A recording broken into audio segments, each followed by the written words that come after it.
I'm Lisa Keeter, and I work on the KSIS team at KDE.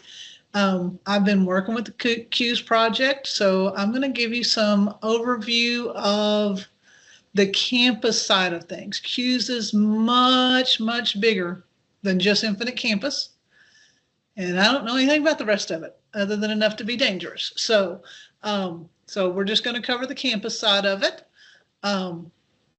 And let's look at the workflow for a student, because campus is the authoritative source for students flowing into the CUES project, which is using Rapid Identities, our vendor. So when you add a new student into Infinite Campus, I'm going with the easy one, non-existing students, we'll get there, but a new student into Infinite Campus using the student locator like you normally do, and you create an enrollment, that makes that record available to go into OneRoster, which you will set up a OneRoster connection to Rapid Identity. And when it gets to Rapid Identity, then they create credentials, an account in Rapid Identity to authenticate that student. And they send off the necessary request and everything to get an email address at it. When that comes back, or when when Rapid Identity knows what the email address is, they will send it back through a new identity management process on the OneRoster API and populate the contact email address for that student. That can then trigger the student account automation functionality that's already available on campus and create that student's user account in campus so that they can single sign on into the student portal and life goes on and they're ready to work. So and this stuff may take overnight before it actually happens, but you know, it's a lot faster than what we're doing now. So, one caution back here. We've got 14, we had 14 districts that were early adopters. And then we've got 40 something districts that are working on CUES rollout right now, implementation, but no one has actually turned on the implementation or implemented the identity management option to populate the contact email yet in production. So this is, people are working on this, but it's not quite there yet. Nobody's doing it yet, but it can be done. So this identity management that I'm talking about through the OneRoster API requires that you use the supported identity automation application. So now this just came out end of June. Now, if you go into digital learning application configuration to add a new connection, there's a little icon that looks like the picture shown here that says Identity Automation Rapid Identity. You have to pick that one to get that right back functionality. A lot of the districts the early adopters created their connections before this was available, which is why they haven't implemented it yet. So they will be going back and creating a new connection so that they can write back email addresses for students and teachers. That requires Rapid Identity to redo their side on the connection. So it's not an instant you turn it on and it's all switched over, but it is where we're going to. This also, the great news is, means the direct SQL access account that service account that we'd asked for from Infinite Campus for those districts that have started CUES already is no longer needed. They're not going to be writing anything back through that. Nobody had implemented that through SQL anyway.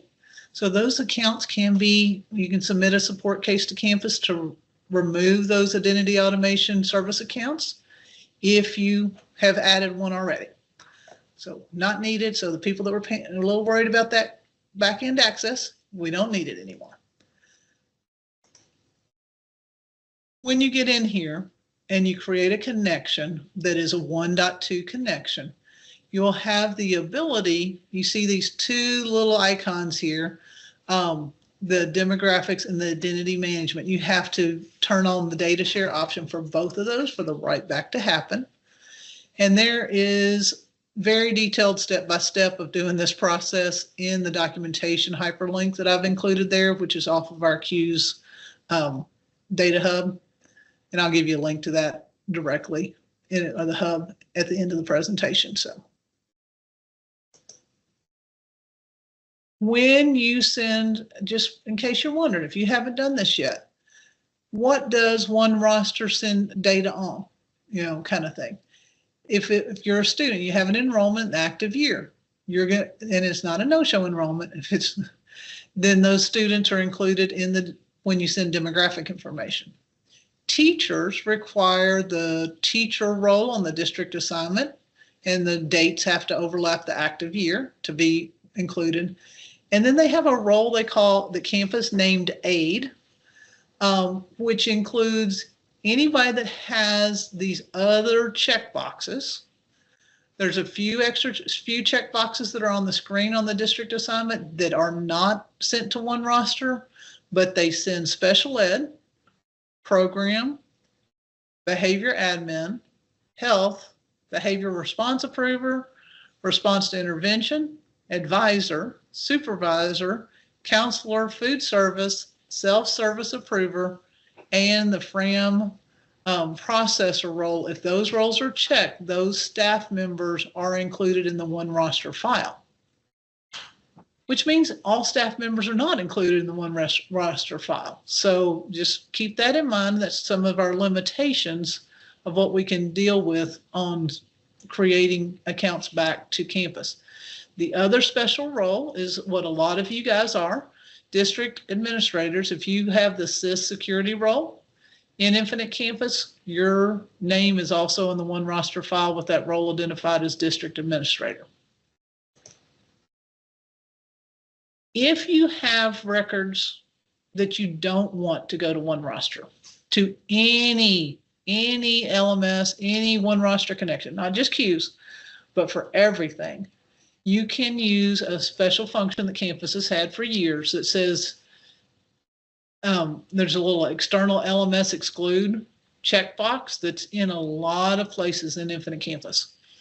The top level is at the school level. So if you have a school that's created just for tracking private school students that aren't going to need to be in an LMS system. They're not going to need a CUES account. They don't need a rapid identity account. They don't log into the system. You're just using them for tracking. Your district office, if you don't want people from there's data going through. At the school level, you can check that little box and all that data is going to be excluded. If you realize you made a mistake, you just uncheck it and it'll go back into all the files. But there's a lot more information on that at the campus community in the external LMS exclude article. If you use the highest level, then you can easily do it, but you can take it down to an individual course and exclude it. You can exclude an individual district assignment record. So there's lots of options that I'll let you look into because we've only got 15 minutes. So the next step, if you want to do single sign-on to rapid identity, again, nobody's doing this yet, but a lot of you already have active configurations of single sign-on for Infinite Campus through Microsoft or Google. Those can stay. They don't have to go away because when you implement CUES, or it can bounce those authentications back to rapid identity directly from Microsoft and Google, or it will when it's all implemented. This is part of the stuff that I know enough about to be dangerous, but you can leave those for now. When you if you've ever created a SAML single sign-on connection in an Infinite Campus, you might have experienced the same problems I did, that it took a couple of times and a couple of tweaks. So it is something you have to work with the system administrator on the rapid identity side to get all that done, because they've got to set up stuff. There's an exchange of data that has to happen. Excuse me. But you can go in and create a connection to rapid identity for testing while you're working on the CUES project, when you're ready to do that, and create a test user to make sure it's ready. You're not going to switch authentication over to rapid identity until you've planned that with your team and you've decided what the right time is. Like I said, none of the early adopters have done this yet. The current phase one districts aren't even to this point in the implementation yet to get this far along to decide. But we were told in a meeting the other day that everybody's decided to wait till the school year starts before they switch how they're doing the sign in so that people are around to use it, which kind of makes sense.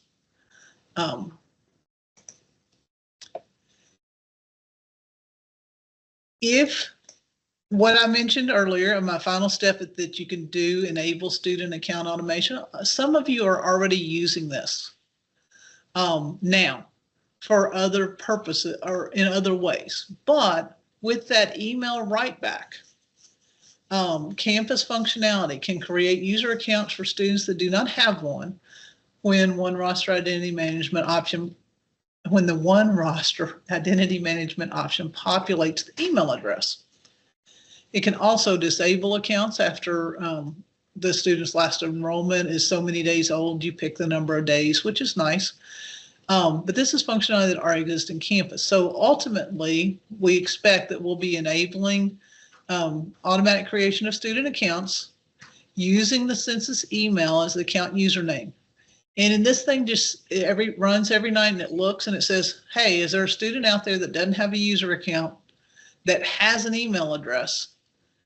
Okay, create an account for them and make the authentication type whatever you pick, which in this case I'm showing Sam will sign in with Rapid Identity. There are also existing tools in campus that let you change existing user accounts to a different authentication type, which is awesome because it makes this process easy to do. When the district CUES team determines it's time to use single sign-on to Rapid Identity from campus, the user account wizard can change a subset of users from one authentication type to using various filters options to select the user. The wizard only returns active users. So that's already filtered out. You don't have to worry about that. You're going to pull students that graduated 6 years ago into this account wizard. It can only handle 9,000 results and change 9,000 accounts at one time. So if you're a district that has more than 9,000 users in it that are active, you will have to do some additional filters to limit who you're picking at one time as you use this tool. This tool does not change the username at all. So in our testing and our preparation before anybody started implementing CUES, we worked with Rapid Identity and they are storing, one roster includes the campus username in its files. So they're storing that in an attribute somewhere. And when I've tested, I logged in with my single sign-on email address to the account and it picks up my name that was my campus, that is my campus login name that was a local authentication type and automatically matches that and it works.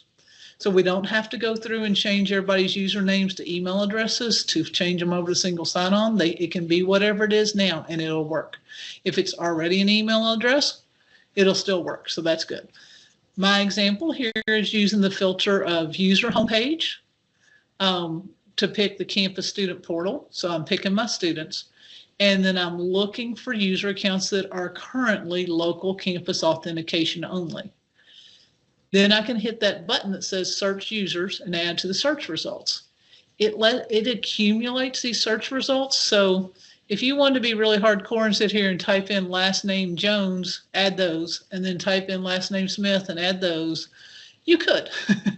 You can also use an ad hoc filter that you've used to further restrict or pick who you want and pull that in. You just got to make sure you keep the results down below 9,000 to run this tool. Once you've got people on the left side of the search results, you can select them and move them over to the right side. And then at the bottom, you pick what type of account you want it to be. So I've again got it picked as my SAML sign in with Rapid Identity to switch them over. And then I can hit the button to convert user account authentication type. It runs and all those users are now set up to use single sign-on. So it hopefully will be a fairly painless process to change these, but the timing of it has to be decided by the team so it's ready to use. Somebody's thinking, what about staff? CUES is using Enterprise EERP, formerly Munis, as the data source for creating rapid identity credentials and email addresses for new staff and existing staff, getting all that stuff right. One roster identity automation, that identity automation piece currently set up to only populate email addresses of those with the role of student or teacher. So even those aid people that I was talking about earlier, other roles, it's not going to bring back those emails. So we're still doing some processes the way we've done them before, and we'll still have some people that we need to go in and actually set the email address in Campus ourselves after it's known in ERP. But down the road, Campus is developing an API integration with Enterprise ERP. It may be a few years before it's available in Kentucky, in our Kentucky version, but once that's available, there will be an API connection to bring staff members from the HR system into Campus, create the persons, create their everything you want to create about them, set up their assignment records and everything else. But that is down the road. But I know everybody wants it, so. And to dig deeper, check with your district CIO, and I'm out of time, so I'm going fast, to see what group you're in for implementation, if you're not already started. And all districts will implement Rapid Identity by June of 2026. And that hyperlink will take you to the CUES, CUES Resource Hub for additional information.